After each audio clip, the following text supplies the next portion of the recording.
नारी का सम्मान। महाभारत काल की घटना है। एक बार भीम को ज्ञात हुआ कि धर्मराज युधिष्ठिर ने द्रौपदी के पैर दबाए हैं। ये जानकर उसे बहुत ग्लानि हुई। वह मन ही मन सोचने लगा कि अब तो उल्टी गंगा बहने लगी। जहाँ पत्नी को पति की सेवा करनी चाहिए वहाँ पति पत्नी की सेवा करने लगा है, और वह भी धर्मराज युधिष्ठिर ऐसा कर रहे हैं। बड़े आश्चर्य की बात है। उनके स्थान पर अगर मैं होता तो ऐसा विकट से विकट स्थिति आने पर भी नहीं करता। किसी तरह यह बात नारायण श्री कृष्ण को ज्ञात हुई। वे भीम के पास आए और बोले, आज रात्रि को राजमहल के सामने वाले वट वृक्ष पर छिपकर बैठना और जो कुछ दिखाई दे उसे मौन पूर्वक देखते रहना, लेकिन घबराना बिल्कुल नहीं, डरना नहीं। यह सुनकर भीम बोला, हे वासुदेव, आप कैसी बात कर रहे हो? आप मुझ जैसे महापराक्रमी को, जिसके नाम के श्रवण मात्र से कौरवों की विशाल सेना में हाहाकार मच जाता है, उससे डरने की बात कर रहे हो?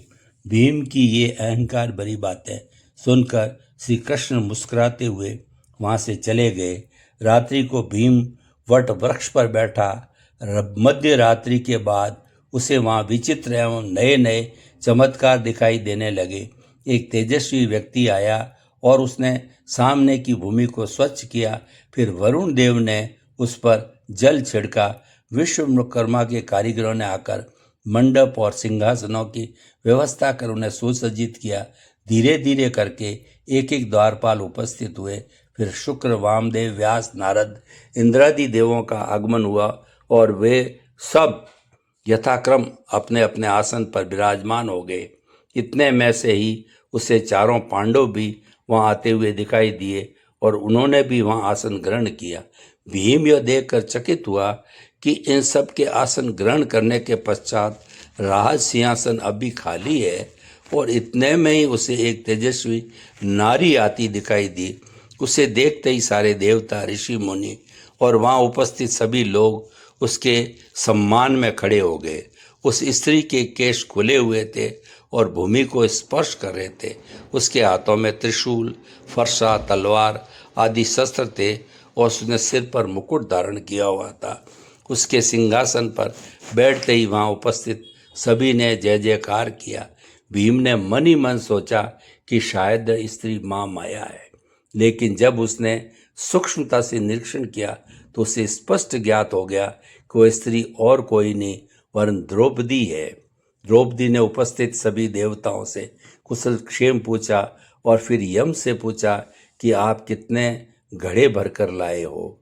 यह सुनकर यम बोला, देवी, 7 घड़ों में से 6 तो असुरों के रक्त से भरे हैं, लेकिन एक घड़ा खाली है। यह क्यों नहीं भरा? पूछे जाने पर यम ने उत्तर दिया, अभी कौरवों पांडवों का युद्ध चल रहा है, उसमें भीम के रक्त से ये घड़ा भरा जाएगा। द्रौपदी ने पुनः प्रश्न किया, इसी भीम के रक्त से क्यों भरना है? यम बोला, क्योंकि उसे अपनी शक्ति का बड़ा अहंकार है। तब तो इस कार्य में देर नहीं लगानी चाहिए। द्रौपदी ने आदेश किया, युद्ध के लिए न जरूर, इसे अभी भरा जाए। यह सुनकर यम बोला, भीम अभी कहीं दिखाई नहीं देता, शायद वह कहीं छिपा हुआ है। इतने में नारद जी खड़े हुए और बोले, भीम सामने के उस वट वृक्ष पर बैठा है। यह सुनते ही भीम की सिट्टी पिट्टी गुम, वो मारे भय के कारण कांपने लगा। उसका शरीर पसीने से तर हो गया। उसने सोचा, इस विपदा से द्रौपदी उसे बचा सकती है, उसी की शरण में जाना चाहिए। वह वृक्ष से कूद पड़ा और उसने द्रौपदी के चरण पकड़ लिए। इतने में उसे श्री कृष्ण के शब्द सुनाई पड़े, अरे भीम, इतने पराक्रमी होकर भी तुम अपनी पत्नी के पैर पकड़े हुए हो। इस पर भीम ने उत्तर दिया, हे वासुदेव, द्रौपदी सामान्य स्त्री नहीं, प्रत्युत साक्षात माँ माया है। यह सुनकर श्री कृष्ण हंस पड़े और तब भीम के सामने का सारा दृश्य ओझल हो गया।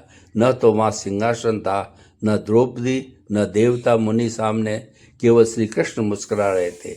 इसलिए कहा भी जाता है, यत्र नार्यस्त्र पूज्यन्ते रमन्ते तत्र देवता।